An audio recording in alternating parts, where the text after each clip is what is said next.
Di situ ada dikisahkan satu orang yang ahli ibadah, dia rajin sholat, dia selalu mementingkan kehidupannya untuk sholat. Ala kulli hal, pokoknya tidak ada kata lain dalam hidupnya, kecuali dia mementingkan dengan egois dirinya untuk sholat. Lalu dalam ending cerita tersebut, dikisahkan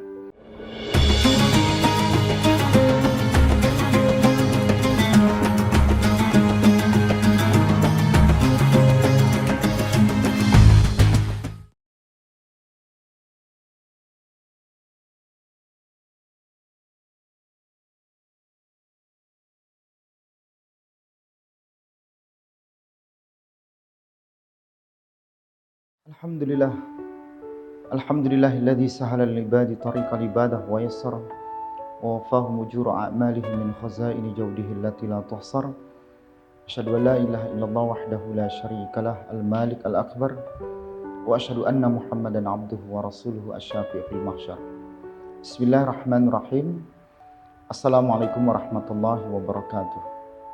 Sahabat muslim dimanapun berada, ada satu kisah yang terjadi di tahun 1956. Mungkin sepintas kisah itu adalah fiktif tentang sebuah cerpen dari penulis terkenal yang bernama A.A. Nafis. Di situ dia menulis sebuah cerpen yang berjudul Robohnya Surau Kami.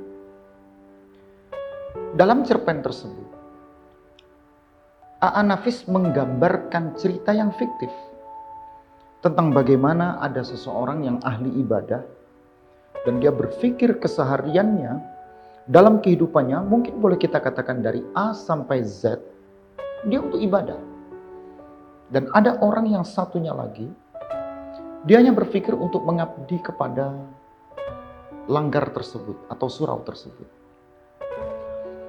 Dalam cerpen tersebut dikisahkan seorang kakek. Lalu sang kakek ini adalah pekerjaan sehariannya adalah ya marbot masjid lah kalau untuk kita sebut saat ini ya.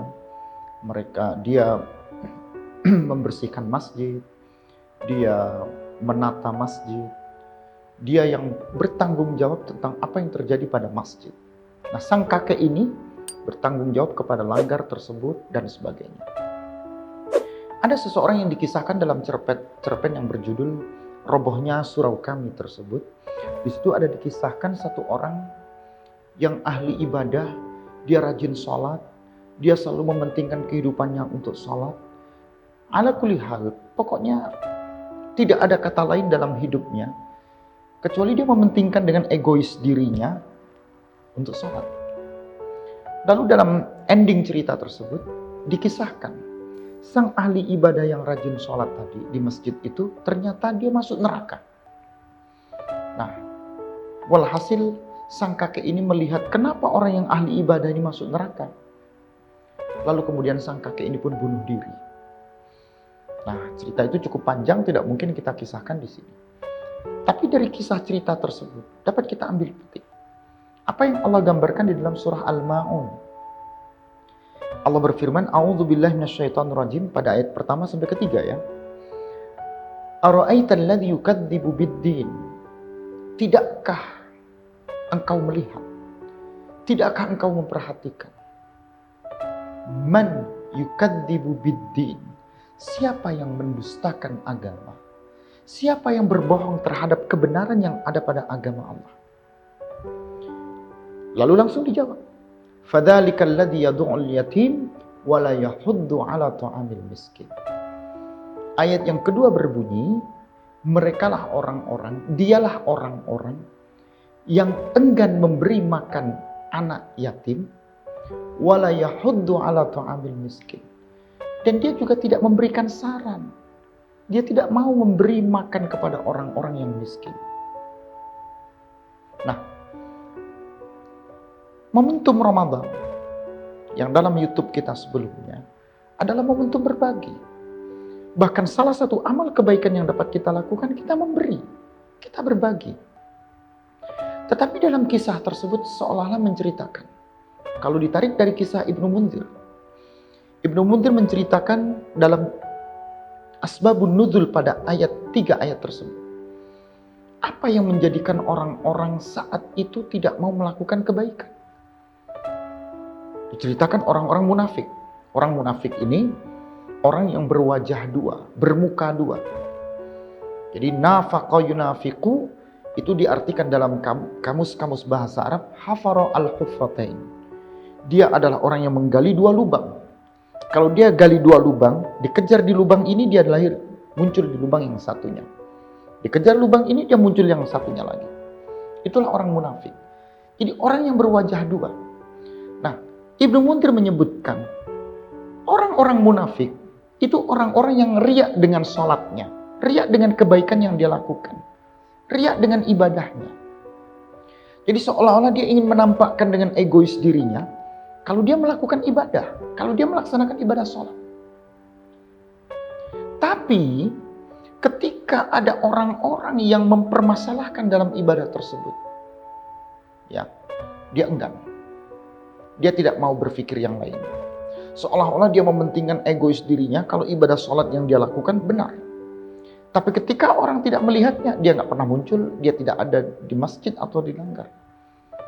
Bahkan dikisahkan dalam kisah yang diceritakan dalam Ibnu Munzir, orang-orang munafik ini tidak hanya sholat ketika ingin dilihat oleh orang lain, tapi dia juga berpikir untuk tidak mau memberi makan orang-orang yang anak yatim dan tidak mau peduli kepada orang-orang yang miskin. Jadi nggak ada kata peduli terhadap orang-orang yang tidak punya kemampuan, intinya begitu. Baik dia anak yatim maupun dia orang-orang yang miskin. Nah, dari dua cerita, baik dari kisah yang ditulis A.A. Nafis dengan cerita fiktifnya yang berjudul Robohnya Surau Kami, ini sepertinya mengilustrasikan ketika ada orang yang melakukan satu kebaikan, menumpuk kebaikan dengan ibadah kebaikan, seolah-olah dia egois. Kebaikan itu diukur dengan ibadah sholat. Padahal kebaikan itu banyak dan luas. Bukankah Allah memberikan negeri Indonesia Raya ini dengan tanah yang subur, dengan kesempatan untuk berbuat baik yang lebih banyak? Allah fasilitasi berbagai macam ragam hewan. Allah fasilitasi Indonesia ini dengan hasil sumber daya alam yang cukup luar biasa. Tapi mengapa masih ada orang miskin? Mengapa masih ada orang yang tidak mampu? Mengapa masih ada orang yang tidak peduli ketika dia memiliki kebaikan dari apa yang dapat dia lakukan dari sumber daya yang banyak ini? Nah, Ibnu Munzir juga menceritakan yang sama. Seolah-olah Ibnu Munzir menceritakan kebaikan itu hanya diukur ketika terlihat. Tapi banyak kebaikan-kebaikan yang tidak tampak dan tidak terlihat. Dan itu sebenarnya yang tercatat di sisi Allah Subhanahu wa Ta'ala. Kita lihat betapa banyak teman-teman kita yang hanya ingin menampakkan kebaikan yang dilakukan. Kita lihat betapa banyak orang-orang yang hanya egois, mementingkan kehidupannya. Dia hanya ingin menjadi orang yang saleh untuk dirinya sendiri, bukan saleh untuk orang-orang yang ada di sekitarnya. Cukupkah kita masuk menjadi kategori orang yang saleh, orang yang baik untuk diri kita sendiri, tapi kita belum tentu mampu memberi kebaikan untuk orang yang lain? Berarti kita cuma saleh untuk diri kita, tapi belum menjadi orang yang saleh untuk orang-orang yang ada di sekitar kita.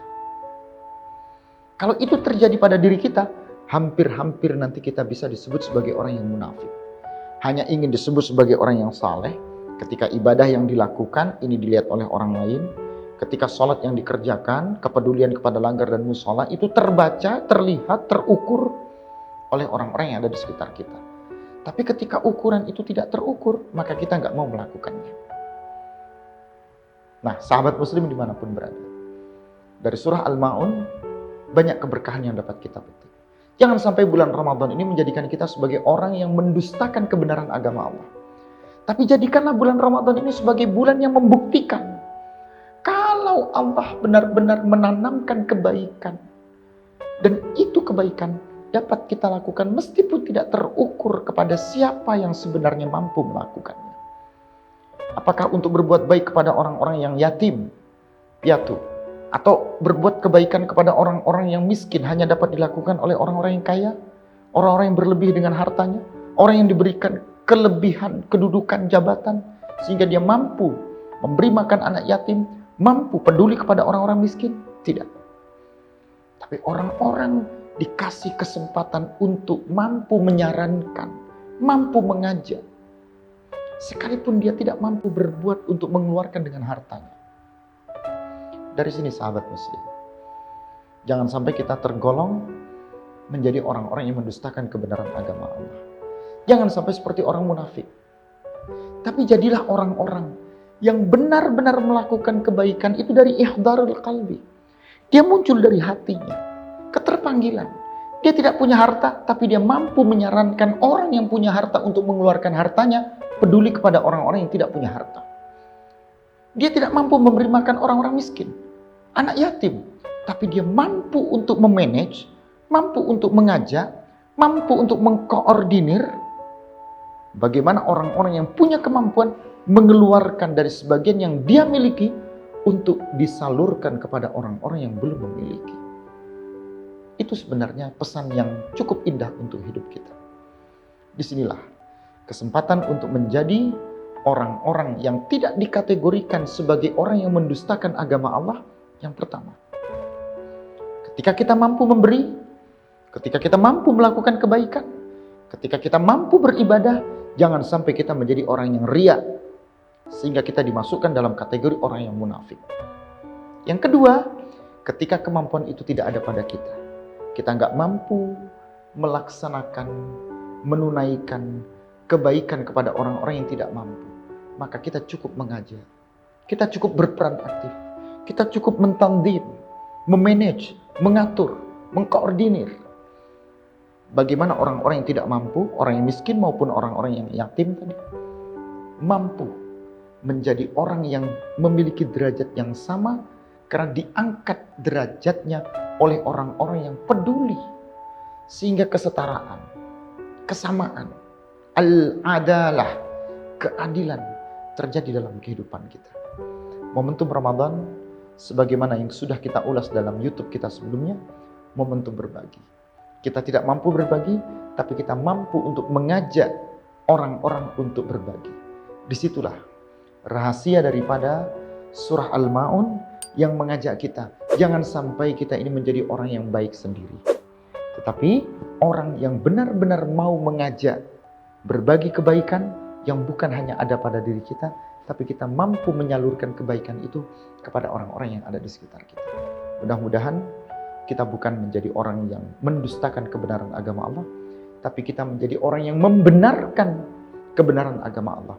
Kalau Allah menciptakan alam ini sebagai tempat tinggalnya umat manusia, dan Allah jadikan manusia di dalamnya khalifah, yaitu yang mendapatkan amanah, yang diembankan kepadanya tugas, bagaimana alam yang sudah Allah ciptakan ini mendatangkan kemaslahatan untuk hidupnya.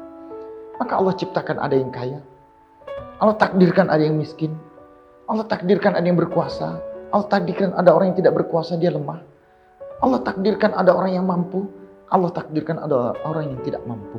Keseimbangan itu menjadi seimbang. Ketika orang yang mampu, dia akan berterima kasih kepada orang-orang yang tidak mampu. Karena dia dikasih kebaikan untuk berbagi dari kemampuan yang Allah titipkan kepada orang-orang yang tidak mampu. Dan orang yang tidak mampu, dia akan berterima kasih kepada orang yang mampu. Karena dia dapat menjadi hidup, bermaslahah hidupnya, bermartabat hidupnya, karena diangkat derajatnya oleh orang-orang yang tidak mampu. Di situ hakikat keseimbangan, kesetaraan dalam kehidupan kita. Mudah-mudahan Ramadan tetap menjadikan kita semangat untuk berbagi, semangat melakukan kebaikan, semangat untuk mensetarakan, agar kita tidak digolongkan menjadi orang-orang yang mendustakan agama Allah. Mudah-mudahan bermanfaat.